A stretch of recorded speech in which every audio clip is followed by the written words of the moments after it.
not criticize, only question. একদম question direct মানে আজি মন্ত্ৰী ডাঙৰীয়াই কৈছে যে 20,000 পৰা 25,000 টকালৈকে কেতিয়াবা পাই যায় ইয়াত গোটেই তালিকাখন আছে আচাৰ কৰ্মীসকলৰ মাষ্টাৰ ক্লেইম যিখন পত্ৰ তাত আপুনি যদি চাই যে এটা কামৰ কাৰণে হাইয়েষ্ট আপোনাৰ 500 টকা এগৰাকী মহিলা গৰ্ভৱতী মহিলা মানে গোটেই সময়খিনি তেওঁ হস্যকাৰ কৰি গৈ লৈ লাষ্টত যদি চৰকাৰী হস্পিটেলত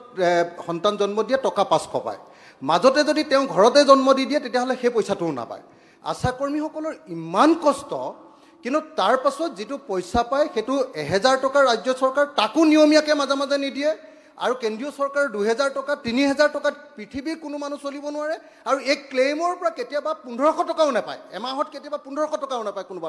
কোনোবা আশা কৰ্মীয়ে গতিকে মই মন্ত্ৰী মহোদয়ক আৰু এটা কথা ক'লে মন্ত্ৰী মহোদয় যে নহয় যে ৰিটায়াৰমেণ্ট বেনিফিট হিচাপে 2 লাখ টকা আৰু 3 লাখ টকা দিয়াৰ ব্যৱস্থা হৈছে গাঁও বুঢ়াবিলাকক 5 লাখ টকা দিম বুলি আগতে মুখ্যমন্ত্ৰীয়ে ঘোষণা কৰি থৈছিল ৰিটায়াৰমেণ্টৰ পাছত হেতু কিন্তু দিয়া নাই অন্যান্য সকলকো তেনেকৈ ঘোষণা কৰি থৈছিল দিয়া নাই এতিয়া আশা কৰ্মী বহুতে ৰিটায়াৰ কৰিলে তেওঁলোককো দিয়া নাই গতিকে মই অনুৰোধ কৰিব পাৰিম নেকি আৰু লগতে তেখেতে কৈছে যে এতিয়া হেৰিয়াৰ কাৰণে আশা কৰ্মী আৰু অংগনবাদী কৰ্মীসকলৰ কাৰণে নতুন ইনচেন্টিভ মই সেইকাৰণে মন্ত্ৰী মহোদয়ক এইটো প্ৰশ্ন কৰিব পাৰোঁ নেকি মন্ত্ৰী ডাঙৰীয়া আমি জানিব পাৰোঁনে যে সঁচাকৈ আশা কৰ্মীসকলৰ যিটো এতিয়া ইনচেন্টিভ আপোনালোকে ইনচেন্টিভটো নহয় ৰেগুলাৰ যিটো দিয়ে 1000 টকা হেতু অন্তত ৰাজ্য চৰকাৰটো 10,000 কৰিবনে আৰু আপোনালোকে যেটো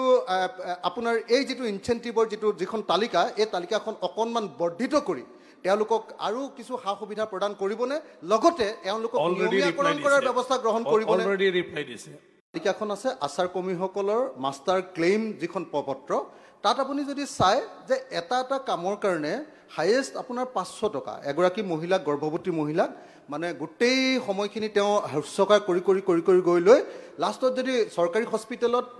সন্তান জন্ম দিয়ে টকা 500 পায় মাজতে যদি তেওঁ ঘৰতে জন্ম দি দিয়ে তেতিয়াহ'লে সেই পইচাটোও নাপায় আশা কৰ্মীসকলৰ ইমান কষ্ট কিন্তু তাৰ পাছত যেটো পইচা পায় হেতু 1000 টকা ৰাজ্য চৰকাৰ তাকো নিয়মীয়াকৈ মাজে নিদিয়ে আৰু কেন্দ্ৰীয় চৰকাৰ 2000 টকা 3000 টকা পৃথিৱীৰ কোনো মানুহ চলিব নোৱাৰে আৰু এক ক্লেইমৰ পৰা কেতিয়াবা 1500 টকাও নাপায় এমাহত কেতিয়াবা 1500 টকাও নাপায় কোনোবা আশা কৰ্মীয়ে গতিকে মই মন্ত্ৰী মহোদয়ক আৰু এটা কথা ক'লে মন্ত্ৰী মহোদয় যে নহয় যে ৰিটায়াৰমেণ্ট বেনিফিট হিচাপে 2 লাখ টকা আৰু 3 লাখ টকা দিয়াৰ ব্যৱস্থা হৈছে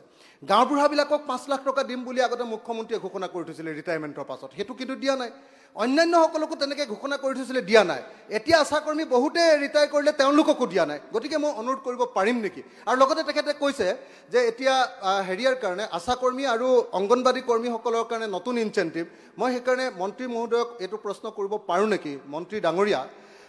আমি জানিব পাৰোঁনে যে সঁচাকৈ আশা কৰ্মীসকলৰ যিটো এতিয়া ইনচেন্টিভ আপোনালোকে ইনচেন্টিভটো নহয় ৰেগুলাৰ যিটো দিয়ে 1000 টকা হেতু অন্তত ৰাজ্য চৰকাৰটো 10,000 কৰিবনে আৰু আপোনালোকে যেটো আপোনাৰ এই যেটো ইনচেন্টিভৰ যিখন তালিকা এই তালিকাখন অকনমান বৰ্ধিত কৰি তেওঁলোকক আৰু কিছু সা সুবিধা প্ৰদান কৰিবনে লগতে তেওঁলোকক নিয়মীয়াকৰণ কৰাৰ ব্যৱস্থা গ্ৰহণ কৰিবনে অলৰেডি ৰিপ্লাই দিছে মন্ত্ৰী ডাঙৰীয়া মাননীয় অধ্যক্ষ মহোদয় মই প্ৰথমতে কৈছো যে আশা কৰ্মীসকল স্বেচ্ছাসেৱী ব্যক্তি সেই কথাটো মনত ৰাখি বাকিখিনি কথা নিৰ্ধাৰণ হ'ব আমিও স্বেচ্ছাসেৱী কিন্তু আমি 1,72,000 টকা দৰমহা পাওঁ হৈছে আপুনি অলৰেডি ৰিপ্লাই দিলে প্লিজ অনাৰেবল মেম্বাৰ আমি 1,72,000 দৰমহা পাওঁ অনাৰেবল মেম্বাৰ তেওঁলোকে 3,000 টকা পায় এটোতো অন্যায় হৈছে অংগনবাদী কৰ্মীসকলৰ দৰমহাও বঢ়াব লাগে আৰু আশা কৰ্মীসকলৰ দৰমহাও বঢ়াব লাগে এটো অন্যায় হৈছে আমি 1,72,000 পাওঁ মই আজি 1,72,000 টকা পাওঁ মইতো প্লিজ ডোন্ট ইন্টাৰাপ্ট কৰিবলৈ আহিছো ইন্টাৰাপশন কৰিব নালাগে কুৱেশ্যন আৱাৰত অধ্যক্ষ মহোদয় প্লিজ অধ্যক্ষ মহোদয় অলৰেডি আপুনি ৰিপ্লাই দিলে অধ্যক্ষ মহোদয় থাকিলে যে কৈ থাকিব লাগে এটো নহয় মই যিখিনি কথা কৈ আহিছো অলৰেডি কুৱেশ্যনৰে কৰিছে আপুনি ৰিপ্লাই আমি মাননীয় মুখ্যমন্ত্ৰী ডাঙৰীয়াৰ যি প্ৰতিশ্ৰুতি দিছিল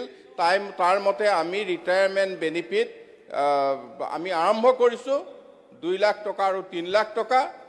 আৰু তাৰ পিছত বাকিখিনি মই বাৰে কৈছো যিমান স্কিম আহিছে তেওঁলোকে প্ৰতিটো স্কিমত টকা পায় গতিকে তেওঁলোকৰ টোটাল যেটো ইনকাম হেতু এই ধৰণে কোৱা ধৰণে নহয় thank you question number 62 Shivamani Bora